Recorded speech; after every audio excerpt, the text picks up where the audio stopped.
बाद इस पद को जो संभालेंगे उनको गुलाम नबी जी से मैच करने में बहुत दिक्कत पड़ेगी।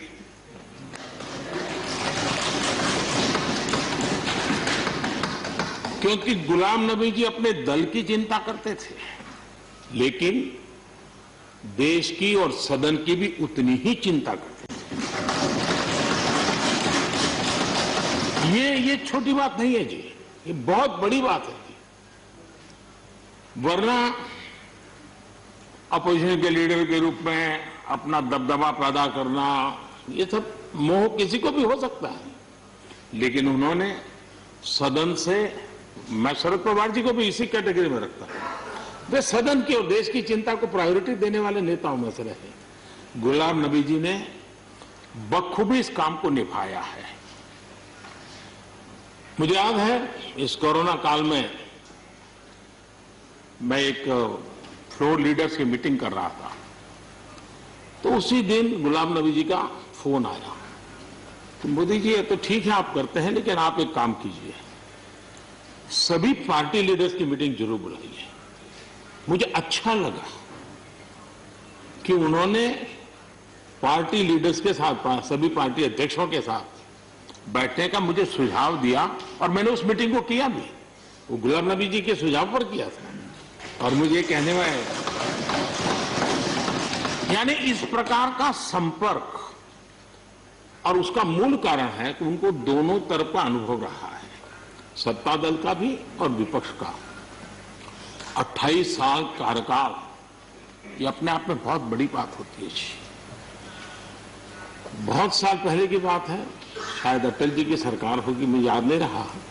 मैं यहां सदन में किसी काम से आया था, मैं तो तब राजनीति में नहीं था, ये इलेक्टोरल पॉलिटिक्स में नहीं था, मैं संगठन का काम करता था।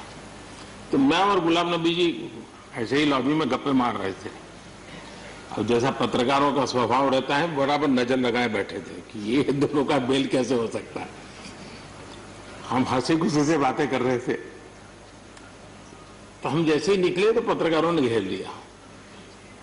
गुलाम नबी जी ने बहुत बढ़िया जवाब दिया था, वो जवाब हम लोगों के लिए बहुत काम आने वाला है। उन्होंने कहा, भाई देखिए, आप लोग हमको अखबारों में या टीवी माध्यमों में या पब्लिक मीटिंग में लड़ते झगड़ के देखते हो, लेकिन सचमुच में इस छत के नीचे हम जैसे एक परिवार का वातावरण कहीं नहीं होता है। इतनी हमारी आत्महत्या होती है, इतने सुख दुख होते हैं। ये जो स्पिरिट है, वो स्पिरिट अपने आप में बहुत बड़ी बात होती है। गुलाम नबी जी का एक शौक शायद बहुत कम लोगों को पता होगा, और कभी उनके साथ बैठोगे तो बताएंगे। हम सरकारी बंगलों में रहते हैं, तो बंगले की दीवारें, अपना सोफा सेट, उसी के आसपास हमारा दिमाग रहता है।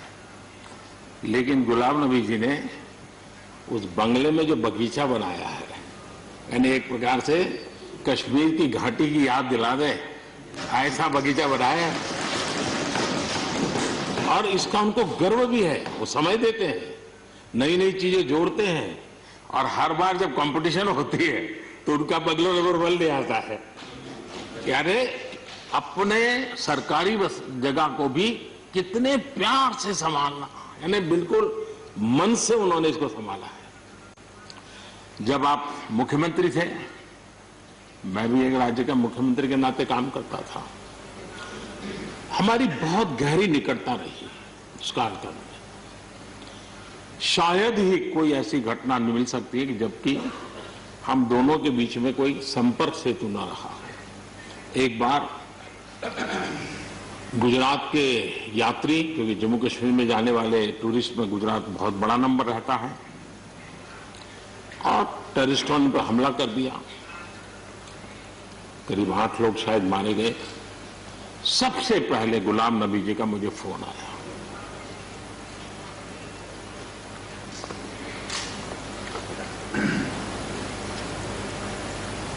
और वो फोन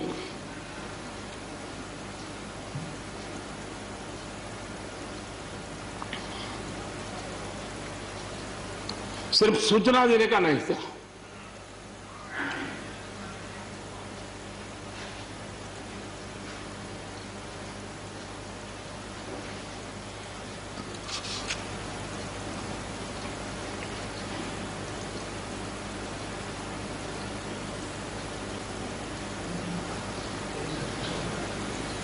उनके आंसू रुक नहीं रहे थे। फोन पे उस समय प्रणब मुखर्जी साहब डिफेंस मिनिस्टर थे। मैंने उनको फोन किया, मैंने कहा साहब अगर फोर्स का हवाई जहाज मिल जाए इन डेड बॉडी को लाने के लिए।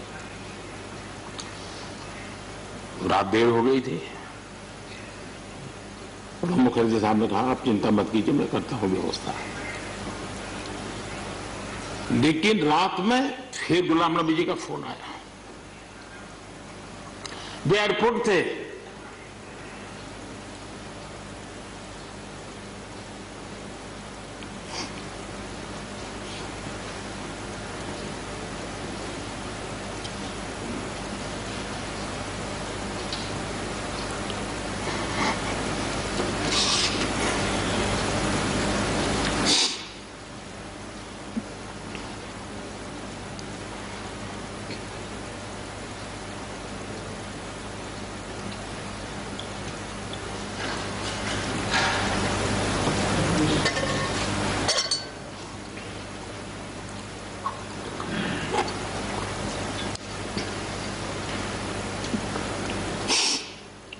सॉरी,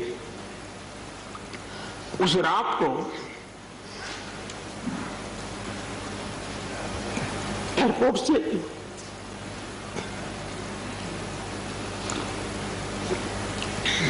उन्होंने मुझे फोन किया और जैसे अपने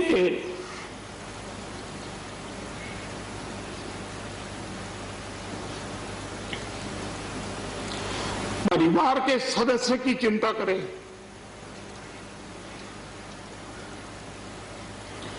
वैसी चिंता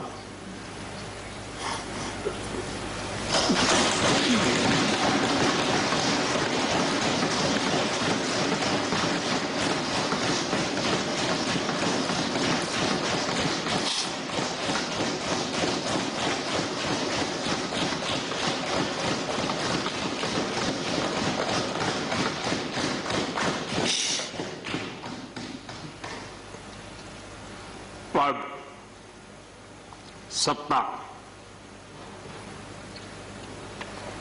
जीवन में आती रहती है, लेकिन उसे कैसे पचाना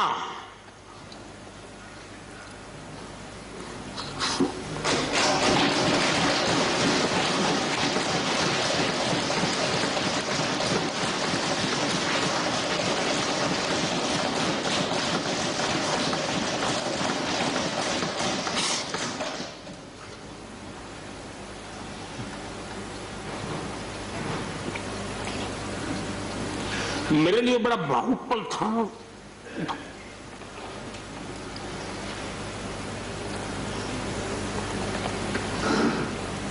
दूसरे दिन सुबह फोन आया कि मोदी जी सब लोग पहुंच गए।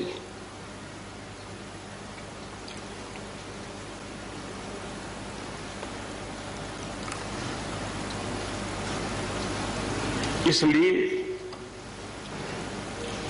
एक मित्र के रूप में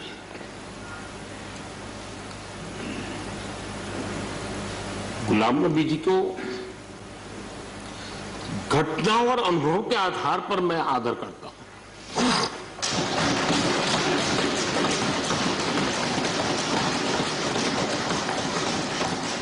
और मुझे पूरा विश्वास है कि उनकी सौम्यता, उनकी नम्रता, इस देश के लिए कुछ कर गुजरने की उनकी कामना, वो कभी उनको चैन से बैठने नहीं देगी। और मुझे विश्वास है कि जो भी दायित्व जहां भी वो संभालेंगे, वे जरूर वैल्यू एडिशन करेंगे, कंट्रीब्यूशन करेंगे और देश उनसे लाभान्वित होगा। ये सब मेरा पक्का विश्वास है। मैं फिर एक बार उनकी सेवाओं के लिए आदरपूर्वक धन्यवाद करता हूं और व्यक्तिगत रूप से भी मेरा उनसे आग्रह रहेगा कि मन से मत मानो कि अब आप इस सदन में नहीं हो। आप के लिए मेरे द्वार हमेशा खुले, इन चारों माननीय सदस्यों के लिए खुले हैं। आपके विचार, आपके सुझाव, क्योंकि देश में सब बहुत जरूरी होता है। ये अनुभव बहुत काम आता है, मुझे मिलता रहेगा, ये अपेक्षा मैं रखता ही रहूंगा। आपको मैं निवृत्त होने नहीं दूंगा। फिर एक बार बहुत शुभकामनाएं, धन्यवाद।